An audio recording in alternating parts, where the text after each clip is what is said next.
Welcome students. Today we are going to start new topic asteroids. आज हम लोग stars and solar system chapter से एक new topic पढ़ने वाले हैं एस्ट्रॉयड्स। ठीक है, तो सबसे पहले देखते हैं हम कि हम लोग का एस्ट्रॉयड है क्या। तो देखो एस्ट्रॉयड है रॉकी मेटालिक लाइक ऑब्जेक्ट, एक चट्टान और मेटालिक लाइक ऑब्जेक्ट है, rocky metallic like object which range in size from tiny to they orbit around the sun. ये भी एक रॉकी मेटालिक ऑब्जेक्ट है जिसका range in size from tiny, size बहुत ही छोटा है, they orbit around the sun. और इसका जो ऑर्बिट है,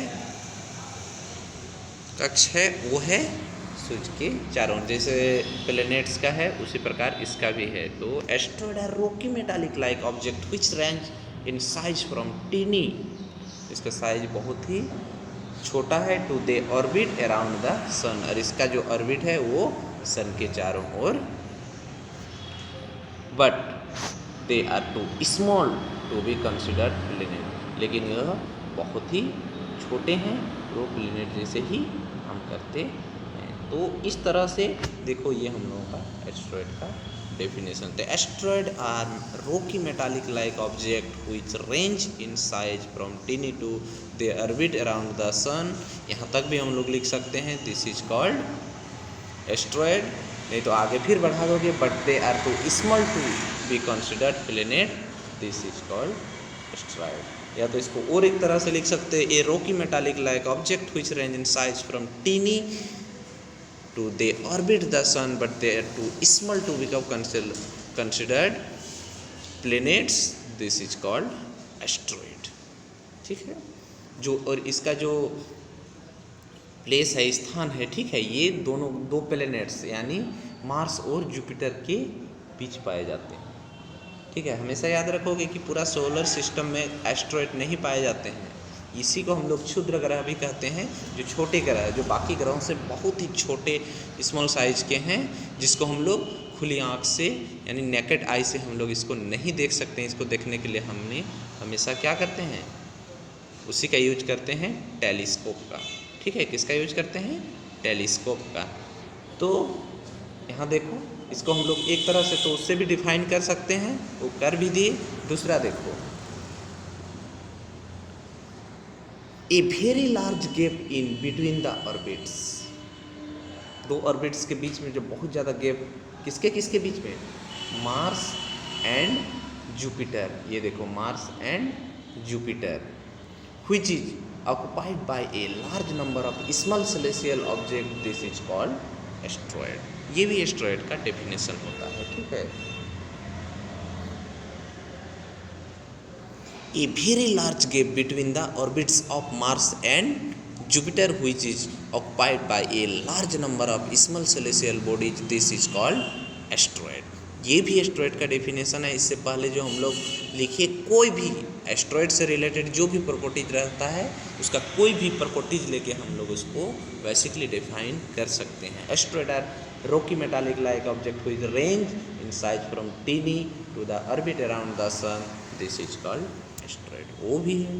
और ये देखो, इसको हमेशा याद रखो कि क्षुद्र ग्रह किसके बीच में पाए जाते हैं, मार्स एंड जुपिटर। और उसी से रिलेटेड देखो, इसका एक डेफिनेशन बन गया, a very large gap in between the orbits of Mars and Jupiter is occupied by large number of small celestial bodies. और इसमें बहुत छोटे छोटे जो सेलेस्टियल बॉडीज दोनों के बीच में हैं, किसके, मार्स और जुपिटर के, वो भी एस्ट्रॉयड कहलाते हैं। They can only view using telescope. तुम लोगों जैसे मैंने पहले ही भी बता दिया कि you can only B viewed using telescope, इसको हम लोग सिर्फ दूरबीन की सहायता से ही देख सकते हैं, अन्यथा इसको हम लोग कभी नहीं देख सकते हैं। नेकेड आई यानी खुली आँख से हम लोग इसको नहीं देख सकते हैं। तो यहाँ पर देखो, एस्ट्रॉयड का कुछ इमेज दिया हुआ है। यहाँ पर देखो, ये हम लोग का सोलर सिस्टम है, जो आउटर सबसे बड़ा जो सर्कल टाइप का दिख रहा है वो है जुपिटर का ऑर्बिट। ठीक है, ये जुपिटर का ऑर्बिट है। और ये देखो, चार गो अंदर क्या है, इनर प्लैनेट्स है। तो सबसे अंदर है देखो मरकरी, उसके बाद वेनस, उसके बाद आर्थ, तीसरा में और चौथा में देखो मार्स। तो देखो मार्स और इसके जुपिटर के बीच में ज़्यादा स्पेस है यार, उसी स्पेस के बीच में क्या है, एस्ट्रॉयड पाए जाते हैं। तो देखो किसके किसके बीच में, मार्स एंड जुपिटर के बीच में, ये देखो ज़्यादा स्पेस है, और इन्हीं के बीच में जो ये डॉटेड डॉटेड बहुत सारे छोटे छोटे ये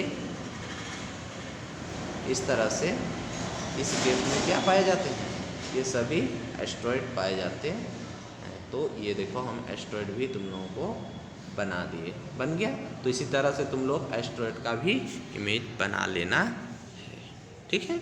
ये देखो एस्ट्रॉयड, इसी को हम लोग एस्ट्रॉयड बोलते हैं। उसके बाद अभी हम लोग पढ़ने वाले हैं कॉमेट्स। क्या, कॉमेट्स।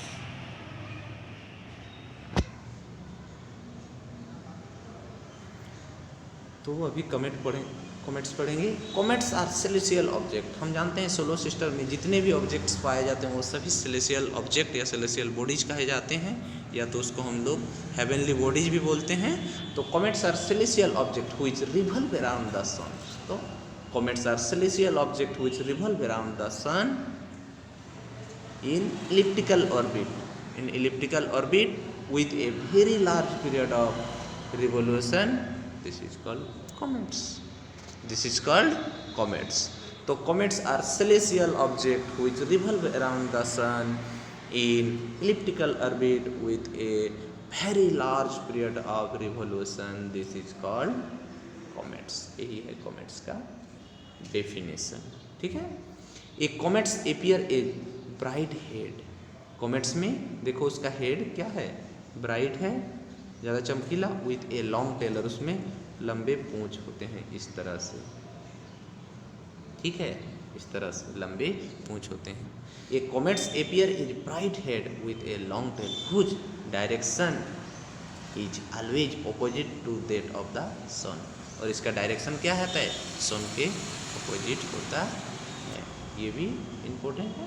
देखो the tail length always grow in size it approaches the सन।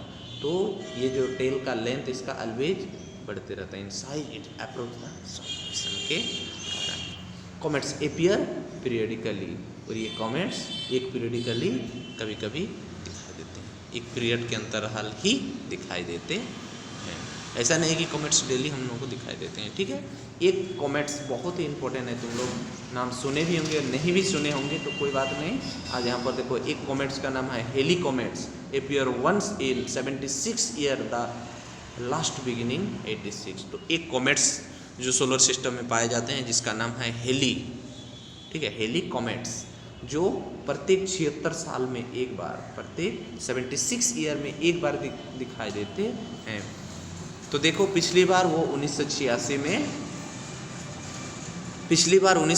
में दिखाई दिए थे, ठीक है, जिस समय हम लोग जन्म भी नहीं लिए थे, ठीक है, तुम लोग भी नहीं लिए थे, हम अपने भी नहीं जन्म लिए थे। उस समय 1986 में क्या हेली कॉमेट्स एक बार दिखाई दिया था।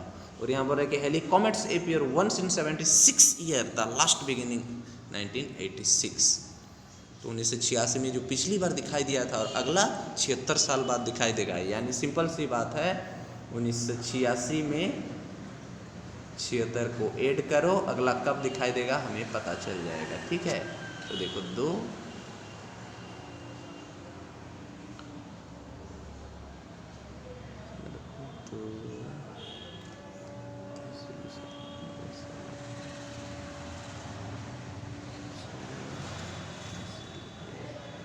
तो देखो अगला हम लोगों का 2062 में, ठीक है, यानी 2062 में अगला हेली कॉमेट्स दिखाई देने का है, तब जाकर उसका 76 ईयर पूरा होगा। में भी हम लोग देख सकते हैं यदि हमें याद रहा तो पिछली बार हेली कॉमेट्स, ये सोलर सिस्टम का जो इम्पोर्टेंट एक कॉमेट्स, ऐसे बहुत सारे कॉमेट्स होते हैं, उनमें से जिसके बारे में अभी तक एस्ट्रोनॉमर लोग क्या किया है, पता कर सका है हेली कॉमेट्स के बारे में, उसी के बारे में ये रिकॉर्ड बता दिया गया है, ठीक है।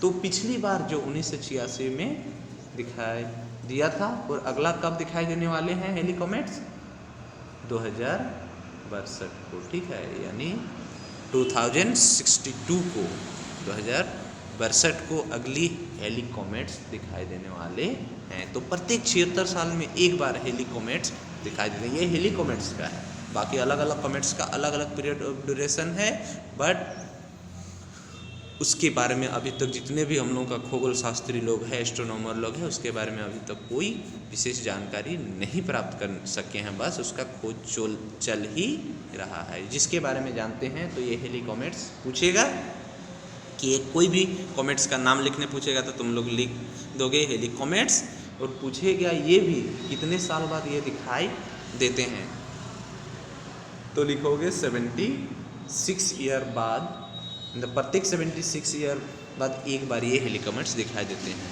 तो ये 2 क्वेश्चन हो गया, और ये भी पूछेगा कि पिछली बार कब हेली कॉमेट्स दिखाई दिया था, तो 1986 को, ठीक है।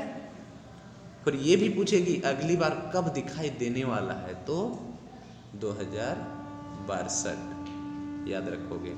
तो कब दिखाई देने वाला है, 2062। तो इससे रिलेटेड 4 वो ऑब्जेक्टिव क्वेश्चन पूछ सकते हैं, ठीक है।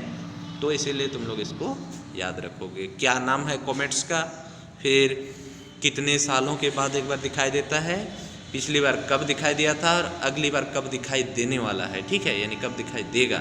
तो ये चारों का जो हम उनको बता दिए लिख के पूरा डिटेल से, इसको याद रख लेना है, ठीक है। ये देखो कॉमेट्स इस तरह से होता है, हेड तरफ ब्राइट, और इस तरह से इसका टेल होता है, एक तरफ पूंछ होता है। अब हम लोग पढ़ने वाले हैं मीटियोर एंड मीटियोराइट्स।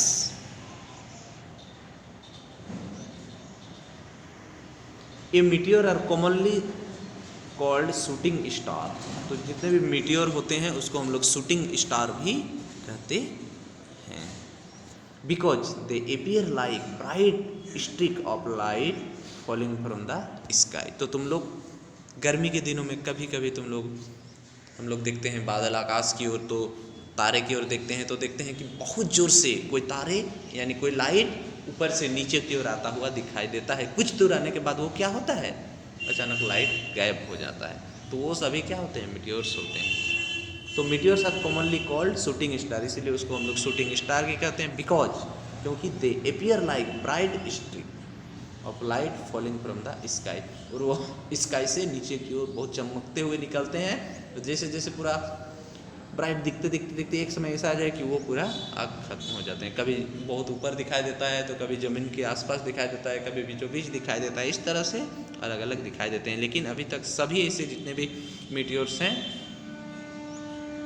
उसके बारे में हम लोग क्या उतना डिटेल से नहीं जानते हैं। तो because they like bright stick of light falling from the sky, A meteor enter the earth atmosphere. जब ये मीटियोर अर्थ एटमॉस्फेयर पे क्या प्रवेश करते हैं एट वेरी हाई स्पीड, तो इसका स्पीड बढ़ जाता है। At such high speed that friction generated with earth atmosphere, और जब वो स्पीड बहुत स्पीड अर्थ एटमॉस्फेयर में घुस जाते हैं, तो अर्थ एटमॉस्फेयर में घुसने के बाद एयर के साथ जो फ्रिक्शन होता है, घर्षण होता है, ठीक है, such high speed friction generated with the earth atmosphere heat it of, जिसके कारण उसमें और ज़्यादा हीट उत्पन्न हो जाता है। Thereby it momentarily glow and because of the high heat also evaporate very quickly, जिसके कारण उसमें बहुत ज़्यादा टेम्परेचर हो जाता है, वो जल जाता है, ठीक है। A meteor enter the earth atmosphere at very high speed, बहुत स्पीड से जब वो पृथ्वी के वायुमंडल में घुस जाते हैं, such high speed the friction generated with the earth, जैसे उसमें फ्रिक्शन उत्पन्न हो जाता है, जिसके कारण और भी ज़्यादा वो हीट हो जाते हैं। जैसे हम लोग भी दौड़ते हैं तो देखते हैं ना एटमॉस्फेयर में, तो हम लोग को वायु रोकने का प्रयास करता है, हमारे बॉडी में साथ फ्रिक्शन होता है। तो ये फ्रिक्शन के कारण क्या होता है, अर्थ एटमॉस्फेयर पर और ज़्यादा हीट उत्पन्न हो जाता है इस पे मीटियोर्स पर। Thereby it momentarily glow and because of the high heat also evaporate very quickly, और वो बहुत ही स्पीड से वो गर्म हो जाते हैं। तो हम लोग जैसे पढ़े कि मीटियोर एंड मीटियोराइट्स, तो meteor are commonly called shooting star, इसको साधारण तौर पर हम लोग शूटिंग स्टार भी कहते हैं, because they appear like bright streak light falling from the, और इसको आकाश से गिराया होता है। तो ये जो एक शूटिंग स्टार है, जो इस प्रकार जो घटने की जो प्रोसेसिंग है, उसको हम लोग क्या कहते हैं, meteorites. Meteor are commonly called shooting star because the appear like bright stick called falling from the sky, this is called meteor. और in this process of the meteor is called meteorites. ठीक है, तो इस तरह के जो shooting star का जो उल्कापिंडों का जो बरसना होता है, ठीक है, इसी का जो प्रोसेस होता है, इस प्रोसेस को ही हम लोग मीटियोराइट्स कहते हैं। मीटियोर और मीटियोराइट्स लगभग एक ही, उसके दौरान जो भी घटना होता है उस संपूर्ण घटना को, इस प्रोसेस को ही मीटियोराइट्स कहते हैं। तो और एक बात देखो, meteors are commonly called shooting star because they appear like bright stick of falling from the sky, this is called meteor, और in this process of meteors is called meteorites. या तो इसको भी हम लोग उसका डिफाइन कर सकते, ठीक है। Momentarily glow and because of the high heat also evaporate very quickly, this is called meteors. तो इस तरह से हम लोग क्या पढ़ लिया अभी, मीटियोर एंड मीटियोराइट्स। इससे पहले हम लोग पढ़े थे कॉमेट्स। तो वही कॉमेट्स जो इस तरह से वो तो दिखाई दिए हैं, आकाश में दिखाई दे दिए, जिसको हम लोग कॉमेट्स कहते हैं, लेकिन वह जब बहुत स्पीड से पृथ्वी के एटमॉस्फेयर के आता है तो ये जो प्रोसेस होता है इसको हम लोग उल्का बौछार भी कहते हैं, क्योंकि बारिश भी कहते हैं, लेकिन वो उसी जगह दिखाई देते, उसी जगह पर वो नहीं रहते हैं, पृथ्वी के एटमॉस्फेयर की ओर। अब हम लोग पढ़ने वाले हैं आर्टिफिशियल सैटेलाइट्स। ये देखो आर्टिफिशियल सैटेलाइट, देखो सैटेलाइट्स का अर्थ होता है मून, लेकिन ये मानव द्वारा बनाया हुआ, जैसे हम लोग जिस मून को हम लोग स्काई में देखते हैं, वो जो मून है वो नेचुरल मून है जो पहले से अवेलेबल है, बट आज साइंस इतना ज़्यादा डेवलप किया है कि आदमी स्वयं ही मून यानी सैटेलाइट्स बना के क्या किया, सैटेलाइट्स का काम ही होता है कि वो अर्थ के चारों ओर चक्कर लगाना। जैसे अर्थ सन के चारों ओर चक्कर लगाता है, उसी प्रकार जितने भी सैटेलाइट्स होते हैं, चाहे वो नेचुरल हो या आर्टिफिशियल हो, वो सभी क्या करते हैं, प्लैनेट्स के चारों ओर चक्कर लगाते हैं। तो जितने भी आर्टिफिशियल सैटेलाइट्स अभी तक बनाया गया है, ये सभी सैटेलाइट्स क्या करते हैं, सभी पृथ्वी के ही चारों ओर चक्कर लगाते हैं। बाकी जितने भी प्लैनेट्स है उस सब में जीवन नहीं होने के कारण उस सब में अभी तक कोई भी सैटेलाइट्स को नहीं भेजा गया है। प्रयास कर रहा है, उसके बारे में इन्वेंशन किया जा रहा है, खोजने का प्रयास किया जा रहा है, बाकी ग्रहों के बारे में भी जानकारी प्राप्त करने का प्रयास किया जा रहा है। तो अभी विश्व में जितनी सारी डेवलप्ड कंट्री हैं, जैसे अमेरिका हो, रसिया हो, चाइना हो, जर्मनी, इंग्लैंड, ब्रिटेन, ठीक है, इधर हम लोगों का भारत, जापान, इस तरह से जितने भी डेवलप कंट्री हैं, ठीक है, ये सभी भी जितने भी सैटेलाइट्स को भेजा गया है, ये सभी का अपना स्पेस सेंटर वहाँ पर है अंतरिक्ष में, और वहाँ से सभी अपना अपना सूचना इन्फॉर्मेशन करने के लिए सभी का अपना सैटेलाइट स्थापित है, लेकिन सभी का सैटेलाइट्स पृथ्वी का ही चक्कर लगाता है। तो इसे हम लोग आर्टिफिशियल मून या तो आर्टिफिशियल सैटेलाइट भी कह सकते हैं। जो प्रकृति में यानी जो सोलर सिस्टम में पहले से है वो तो हम लोगों का होगा नेचुरल सैटेलाइट यानी नेचुरल मून, और ये जो मानव द्वारा बनाया गया है इसको हम लोग आर्टिफिशियल सैटेलाइट या तो आर्टिफिशियल मून कहते हैं। तो इसके बारे में थोड़ा सा देखो, artificial satellites are man made object. जैसे कि मैंने तुम लोगों को पहले भी बता दिया कि artificial satellite are man made object, ये मानव द्वारा बनाया गया, which revolve around a planets just like natural satellite. तो जिस तरह से नेचुरल सैटेलाइट पृथ्वी के चारों या तो अदर प्लैनेट्स के चारों ओर चक्कर लगाते हैं, उसी तरह से ये सैटेलाइट्स भी पृथ्वी के चारों ओर चक्कर लगा रही। ये सैटेलाइट्स को अभी तक पृथ्वी के चारों चक्कर लगाने के लिए ही भेजा गया है। तो ये जितने हैं ये आर्टिफिशियल सैटेलाइट। तो artificial satellites are man made object which revolve around a planets. तो ही सैटेलाइट्स का अर्थ ही होता है ए ऑब्जेक्ट व्हिच, कोई भी, चाहे वो नेचुरल सैटेलाइट हो या तो आर्टिफिशियल सैटेलाइट हो, ठीक है, क्या है, ए object which revolve around a planet, this is called satellites और मून। उससे हम लोग तो देखो सिंपल सी डेफिनेशन है सैटेलाइट्स और मून का, an object which revolve around a planet, this is called satellites और मून। अब जिस तरह से नेचुरल मतलब सैटेलाइट्स रिवॉल्व करते हैं उसी तरह से आर्टिफिशियल भी करते हैं। तो देखो ये आर्टिफिशियल पढ़ रहे हैं, इसीलिए देखो artificial satellites are man made object which revolve around a planet just like natural satellites do. This is called artificial satellite. अब हम लोग आर्टिफिशियल सैटेलाइट भेजते क्यों हैं? While moon is a natural satellite, तो जो मून के बारे में हम लोग जो चर्चा करते हैं ये क्या है? नेचुरल सैटेलाइट्स है। अर्थ है मेनी आर्टिफिशियल सैटेलाइट, और पृथ्वी का बहुत सारे आर्टिफिशियल सैटेलाइट्स हैं। उसमें से कुछ का नाम दिया गया है, उसमें से कुछ सक्सेस भी हुए हैं, कुछ अनसक्सेस भी हुए हैं, उन सभी का भी यहाँ पर नाम है। They revolve around the earth, ये सभी आर्टिफिशियल सैटेलाइट क्या कहते हैं? मून तो हमारे जो अर्थ का जो नेचुरल सैटेलाइट है वो मून है, जो उसका भी काम क्या है? वो उसके चारों ओर, किसके? पृथ्वी के चारों ओर चक्कर लगाना है, ठीक है, रिवोल्यूशन करना काम है। और earth has many artificial satellite, earth के पास बहुत सारे आर्टिफिशियल सैटेलाइट है, और उन सैटेलाइट्स का काम क्या है? They revolve around the sun. देखो एक एक पॉइंट याद रख लेना। They are use for weather forecasting, आज जैसे हम लोग मौसम विभाग के बारे में, कोई भी डिजास्टर मैनेजमेंट के बारे में, भूकंप के बारे में, ज्वालामुखी के बारे में, बाढ़ के बारे में, जितने भी मौसम संबंधी जानकारी आज हम लोग प्राप्त करते हैं 72 घंटा पहले या 2 दिन 3 दिन 1 सप्ताह पहले कि आज से 3 दिन बाद बारिश होने वाला है, मौसम खराब होने वाला है, आंधी तूफान आने वाला है, चक्रवात आने वाला है, सुनामी आने वाला है, ये सब के बारे में जो बताता है, ये सब कौन बताता है? वेदर फोरकास्टिंग आर्टिफिशियल सैटेलाइट बताता है। फिर देखो ट्रांसमिशन ऑफ रेडियो सिग्नल, तो जितने भी हम लोग आज मोबाइल, लैपटॉप, टैब या कंप्यूटर, टीवी, जितने भी तरह का हम लोग आज इलेक्ट्रॉनिक सामान का यूज करते हैं, इलेक्ट्रॉनिक्स गैजेट का यूज करते हैं, जो जिसमें हम लोग ऑनलाइन देखते हैं, जिसमें नेटवर्क का यूज होता है, ये सभी किससे? ये जितने भी तरह का जो सिग्नल होता है ये सब आर्टिफिशियल सैटेलाइट करते हैं। उसी के थ्रू ये हम लोग आज अमेरिका में कोई प्रोग्राम हो रहा है तो हम लोग इंडिया में बैठ के घर बैठे अपना प्रोग्राम देख सकते हैं। ये कैसे संभव है? ये सभी आर्टिफिशियल सैटेलाइट के कारण ही पॉसिबल है।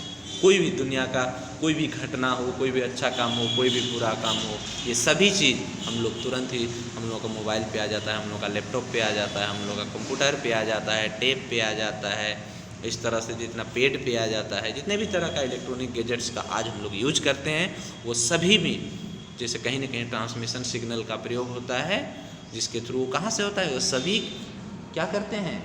ये आर्टिफिशियल सैटेलाइट के थ्रू ही हमें मिल पाता है। देखो कहीं कोई मैच हो रहा है, चाहे कोई प्रोग्राम हो रहा है, उस तो तुरंत चीज़ को हम लोग लाइव टेलीकास्ट देखते हैं, तो ये सभी क्या है? सैटेलाइट के द्वारा ही फोरकास्ट किया जाता है, उसको प्रसारण किया जाता है। Transmission of radio signal TV, mobile, computer, जो जैसे कि हमने बता दिया कि ये जितने सारे इलेक्ट्रॉनिक गैजेट जिसका हम लोग ऑडियो विजुअल एड्स भी बोलते हैं, जिसका हम लोग देखने और सुनने दोनों का काम एक साथ कर सकते हैं। पहले तो सिर्फ क्या दिया था? रेडियो सिग्नल के बारे में बता दिया था। सिर्फ हम लोग ऑडियो सिग्नल्स, जो पहले रेडियो होते थे, धीरे धीरे जो 1986 के बाद टीवी आया, डेवलप किया यहाँ, ऐसे टीवी का आविष्कार बहुत पहले हो चुका था, लेकिन अचानक जो रिवोल्यूशन आया वो 1980 के बाद आया।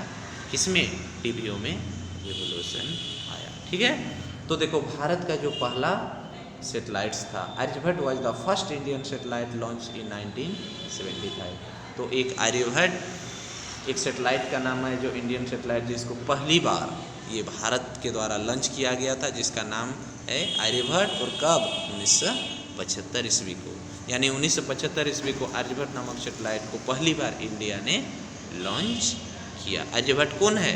वो भारत का एक महान ही मैथमेटिशियन था, गणितज्ञ, तुम लोग सुने होंगे, उसी के नाम पे रखा गया, क्योंकि आर्यभट्ट एक स्वयं में एक एस्ट्रोनॉमर भी थे, खगोल विज्ञान के ज्ञाता भी थे, वो साथ ही साथ एक मैथमेटिशियन भी थे, जिसके इसने भी सोलर सिस्टम के बारे में बहुत कुछ बताया था, जिसके कारण जब इंडिया ने फर्स्ट सैटेलाइट को लॉन्च किया 1975 में, तो उसका नाम आर्यभट्ट रखा।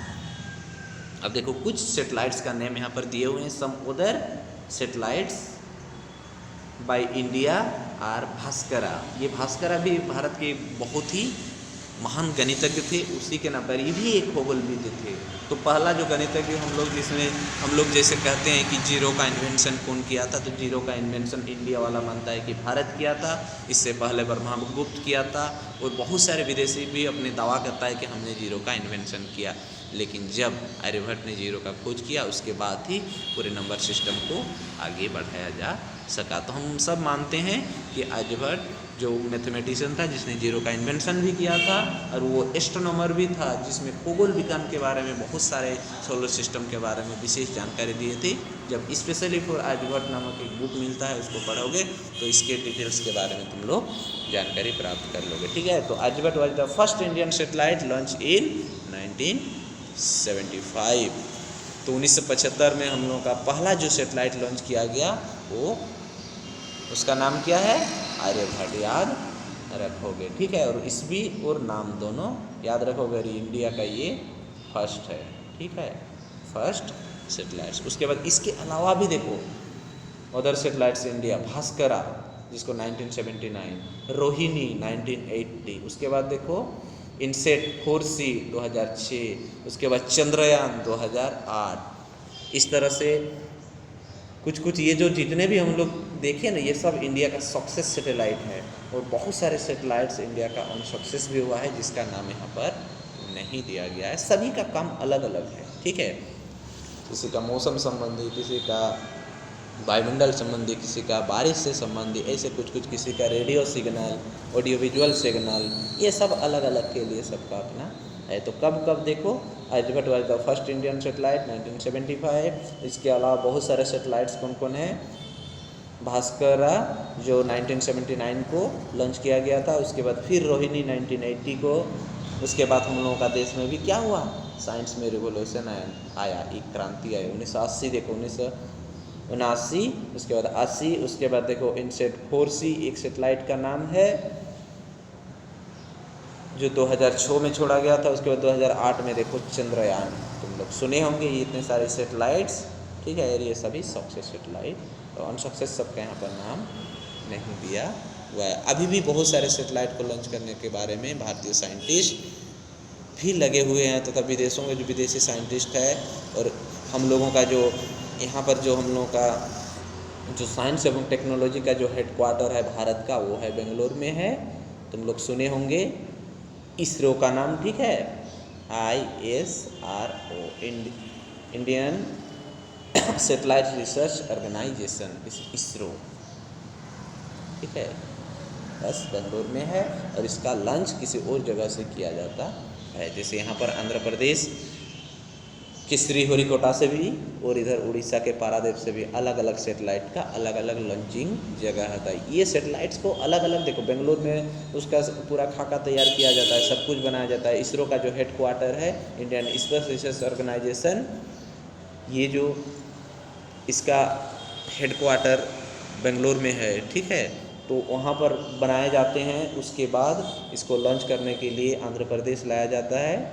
और आंध्र प्रदेश के एक जो स्पेस सेंटर होता है, जहाँ से लॉन्चिंग सेंटर, वहाँ से उसको ये किया जाता है, लॉन्च किया जाता है, जिसका नाम है सतीश धवन अंतरिक्ष केंद्र, ठीक है, सतीश धवन स्पेस सेंटर, यहीं से किया जाता है। और इधर उड़ीसा की एक जगह का नाम पारादीप है, यहाँ से भी सैटेलाइट को लॉन्च किया जाता है। तो तुम लोग ये भी सोचे होंगे कि जैसे कि यही दो ही जगह, इंडिया का सिर्फ दो ही ऐसा जगह है जहाँ पर ज़्यादातर सैटेलाइट्स को लॉन्च किया गया। उधर जाके केरल के तुम्बा में भी किया जाता है, लेकिन वो पहले किया जाता था, लेकिन वहाँ वाला ज़्यादातर अनसक्सेस होने के कारण वहाँ पर अभी लॉन्च नहीं किया जाता है। अभी इंडिया में सिर्फ दो ही जगह लॉन्च किया जाता है सैटेलाइट को, उसमें से एक है श्रीहरिकोटा के सतीश धवन अंतरिक्ष केंद्र, और दूसरे पारादीप सैटेलाइट लॉन्च सेंटर, ठीक है। ये दोनों जगह किया जाता है। उसमें से भी सबसे ज़्यादा आंध्र प्रदेश के जो श्रीहरिकोटा में है सतीश धवन अंतरिक्ष केंद्र, वहीं से किया जाता है।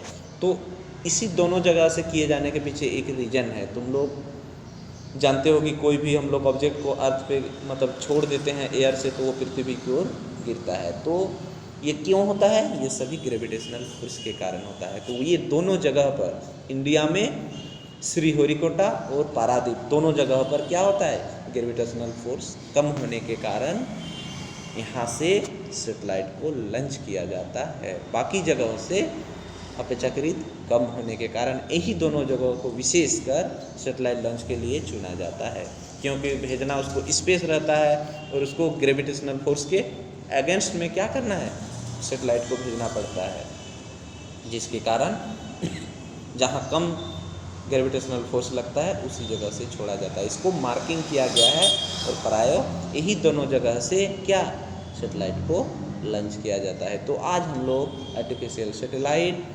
एस्ट्रॉयड, मीटियोर एंड मीटियोराइट्स और कॉमेट्स के बारे में पढ़ लिए। कल हम लोग पढ़ने वाले हैं मून के बारे में पढ़ेंगे, उसमें से नेचुरल मून। ये जो हम लोग पढ़े आर्टिफिशियल सैटेलाइट, यही तो मेरा आर्टिफिशियल मून है, ये तो हम लोग पढ़ लिए। कल हम लोग पढ़ेंगे नेचुरल मून यानी मून स्पेशल फॉर हम लोग का अर्थ का जो मून होता है उसी के बारे में डिटेल से पढ़ने वाले हैं।